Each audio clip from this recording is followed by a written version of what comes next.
मुख्यमंत्री डॉक्टर मोहन यादव झारखंड के चुनावी दंगल में जमकर गरजे। इस दौरान मोहन यादव ने झारखंड के सीएम हेमंत सोरेन को बेईमानी का पुतला बताया। उन्होंने रांची में कहा कि मैं भी सरकार का मुखिया हूं, लेकिन सरकार का मुखिया अगर ये करने लगेगा तो डूब भरना पड़ेगा। देखिए खास रिपोर्ट। एमपी के मुख्यमंत्री डॉक्टर मोहन यादव सोमवार को झारखंड में चुनाव प्रचार करने पहुंचे। उन्होंने कांके विधानसभा क्षेत्र के बीजेपी प्रत्याशी डॉक्टर जीतू चरण राम के समर्थन में जनसभा की। सीएम डॉक्टर मोहन यादव ने कहा, दिल से बात ऐसे निकल रही है कि तलवार से विदेश वालों की खटाखट हो रही है। कांग्रेस जेएमएम के लोग दिखते हैं, इनके पीछे असली में कोई और है। इनकी सरकार सत्ता केवल झूठ बोलने के लिए है। इस चुनाव में जो सबसे बड़ी बात, जिस बात को विस्तार से सुरेश सेठ जी ने रखा है, मैं संजय सेठ जी, मेरे यहाँ एक सुरेश सेठ मेरे मित्र है, वो भी ऐसे जुझारू नेता है, तो मुझे तो लगा कि मेरा बिछड़ा भाई मिल गया। क्या जोरदार ताली बजाओ आपके सांसद जी के लिए। दिल से बात ऐसी निकल रही है कि तलवार से खटाखट हो रही विदेश वालों की। उनकी जितनी भी षड्यंत्र है, ये मित्रों, कांग्रेस, झारखंड मुक्ति मोर्चा, ये जो दिखने के लोग हैं, असली में इनके पीछे कई और लोग हैं। इनकी सरकार, इनकी सत्ता केवल झूठ बोलने के लिए। अभी मैं आया था, आने के बाद मैं देख रहा था, तो आते बहनों ने आरती उतारी, तिलक लगाया। आपने दिवाली मनाई, किस किस ने मनाई दिवाली, बताना हाथ खड़े करके। मैं आपको डरा नहीं रहा हूं, लेकिन ये बात सही है, आप अंदाज लगा लेना। ये चुनाव इस बात का है कि हम अपने देवी देवताओं की पूजा, ये होली दिवाली आगे मनाना कि नहीं मनाना, ये घुसपैठिए आएंगे और हम जो हाल वहां होने वाले ये यहां कराने वाले दुर्भाग्यशाली रूप से। ये कांग्रेस और उनके चट्टे बट्टे, एक भी व्यक्ति के मुंह से नहीं निकला कि वहां अपने हिंदुओं का नरसंहार हो रहा है।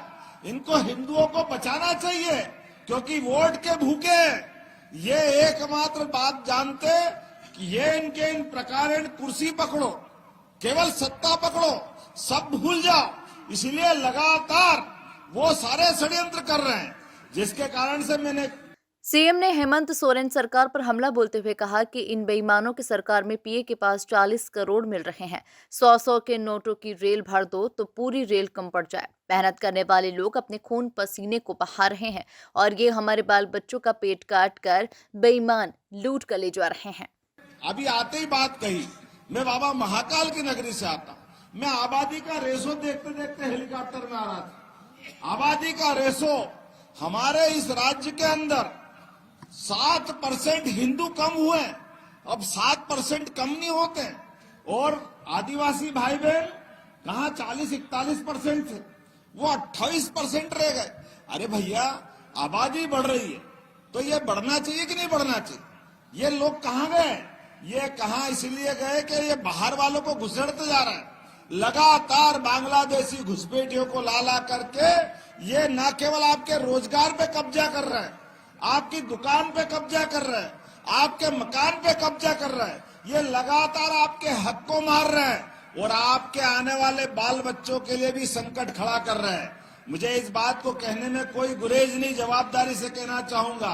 अरे भाई, आप इस प्रदेश के अंदर चुनाव लड़ना चाहते हो, कांग्रेस के लोग दिल्ली में चुनाव लड़ना चाहते थे, लेकिन इनके कर्मों के कारण से जनता ने इनको धता बताई है, क्योंकि इनकी भावना गलत है।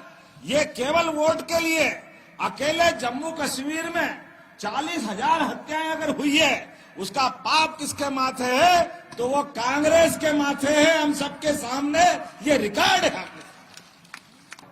संजय जी, गलत तो नहीं है? 350 करोड़ किसको कहते हैं? हमारे बाल बच्चों का पेट काट कर ये सारे के सारे मेहनत करने वाले लोग अपने खून को पसीना कर रहे हैं, और ये बेईमान इनको लूट लूट के ले जा रहा है। ये चुनाव ईमानदारी और बेईमानी के बीच का है।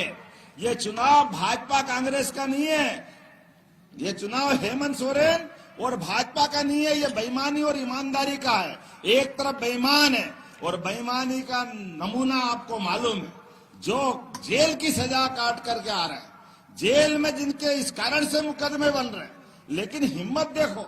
मैं तो आज इस बात को कभी सोचता हूं तो डर जाता हूं। मैं भी सरकार का मुखिया हूं, लेकिन सरकार का मुखिया अगर ये करने लगेगा तो डूब मरना पड़ेगा। अरे हम भगवान राम के देश में रहते हैं, बोला प्रभु रामचंद्र जी महाराज की। ये भगवान राम राज की कामना करने वाला लोकतंत्र का भारत है। हमारे संविधान के चित्रों में भी अंदर राम राज्य का सपना लिखा है, और हमारा अपना देव पुरुष, हमारे सनातन संस्कृति, हमारे सभी देवताओं ने सदैव अन्यायों से संघर्ष किया है। इसलिए हमारे देवी देवताओं ने भी हमको सिखाया। अभी मैं तो आपके बीच बताना चाहूंगा संजय भैया, हमारे यहाँ तो अभी मैं 2 दिन पहले ये भारतीय जनता पार्टी की सरकार बनी थी हमारी 2023 में, और सरकार ने तय किया कि जन्माष्टमी भी धूमधाम से मनना चाहिए, और धूमधाम से सभी सांसद विधायक ने जन्माष्टमी बनाई। और जन्माष्टमी बनाई तो गोवर्धन पूजा भी अच्छे से होना चाहिए। होना चाहिए कि नहीं होना चाहिए? तो होना चाहिए। तो हमारे सभी सांसद, सभी विधायक, सभी मंत्री, मुख्यमंत्री सबने धूमधाम से गोवर्धन पूजा की। अरे अपने 33 करोड़ देवी देवता का वास होता गौ माता में, होता कि नहीं होता? उनकी पूजा करना चाहिए कि नहीं करना चाहिए? लेकिन हमारी सरकार इसलिए कर रही है कि ये झंडा लहरा रहा है, और झंडे का निशान आप याद रखना, ये कमल का फूल है। अभी आपने लक्ष्मी पूजन किया है, लक्ष्मी पूजन में अगर आपको कोई कारण से मूर्ति नहीं मिले, लक्ष्मी जी का पाना नहीं मिले, तो आप केवल कमल की फूल की पूजा कर लो, तो अपने आप विष्णु लक्ष्मी पूजन हो जाता है। ये पवित्र निशान हमारा है, ये हमारे देव संस्कृति है। हमने अगर पार्टी का विचार भी रखा तो सनातन धर्म का पालन करने के लिए, हमने अगर जय भी बोली है तो भारत माता की जय बोली है। इनको भारत माता की जय बोलने में भी कष्ट होता है। और आप बताओ, कोई भी देश का देशवासी, सच्चे देशभक्त ये सीमाओं पे खड़े काहे के लिए रहते हैं? इसीलिए खड़े रहते हैं कि देश विरोधी लोग देश में नहीं आना चाहिए। देश के विरोध ये चुनाव हेमंत सोरेन और बीजेपी का नहीं, बेईमानी और ईमानदारी का है। बेईमानी का नमूना सबको मालूम है, जो जेल की सजा काट कर आ रहे हैं। लेकिन हिम्मत देखो, मैं तो इस बात को कभी सोचता हूँ तो डर जाता हूँ। मैं भी सरकार का मुखिया हूँ, लेकिन अगर सरकार का मुखिया ये करने लगेगा तो डूब मरना पड़ेगा। मैं बांग्लादेशी घुसपैठियों के खिलाफ चलाए जा रहे इस नैतिक आंदोलन में जनता से अपील करता हूं कि हमारे झारखंड के विकास के लिए आइए भारतीय जनता पार्टी के साथ जुड़िए, हमारे सभी प्रकार के विकास के कामों का साथी बनिए, और विकास की बड़ी संभावना झारखंड में है। झारखंड स्वाभाविक रूप से प्रकृति का एक साधन संपन्न परमात्मा के आशीर्वाद का प्रसाद रूप में है, और ये झारखंड पूरे देश का नंबर 1 राज्य बनने की क्षमता रखता है। लेकिन कुशल नेतृत्व की आवश्यकता है, ईमानदार पार्टी की जरूरत है, और भारतीय जनता पार्टी अपने नेताओं के साथ इस विजय अभियान में निकल पड़ी है। यशस्वी प्रधानमंत्री के नेतृत्व में डबल इंजन की सरकार चलेगी और भारी बहुमत से जीतेंगे, और बांग्लादेशी घुसपैठियों को यहाँ से निकाल बाहर करेंगे। प्रधानमंत्री ने भी आज कहा है कि इंडिया गठबंधन वाले ये घुसपैठियों को साथ दे रहे हैं। सही बात है ना, बिल्कुल सही है। ये घुसपैठियों के कारण से तो संकट खड़ा हो रहा है। आप बताइए, दुनिया का कौन सा देश अपने घुसपैठियों, विदेशी घुसपैठियों को अपने देश में रखना चाहेगा? जहां शासन है, सुशासन है, जहां सरकार है, कोई भी सरकार विदेशियों को क्यों रखेगी? लेकिन वोट के भूखे होने के कारण से कांग्रेस और उनके गठबंधन के लोग ये विदेशी घुसपैठियों को घुसेड़ रहे हैं, जो अपने देशभक्तों के हक को मार रहे हैं, उनकी सभी प्रकार की संभावना को खत्म कर रहे हैं। तो हम सबका दायित्व बनता है कि विदेशी घुसपैठियों को बाहर करना चाहिए। कुल मिलाकर जिस आक्रामक अंदाज के लिए मोहन यादव जाने जाते हैं, उससे आक्रामक अंदाज से मोहन यादव ने हेमंत सोरेन को बेईमानी का नमूना बताकर झारखंड चुनाव का पारा चढ़ा दिया। Bureau report, MP news, Ranchi.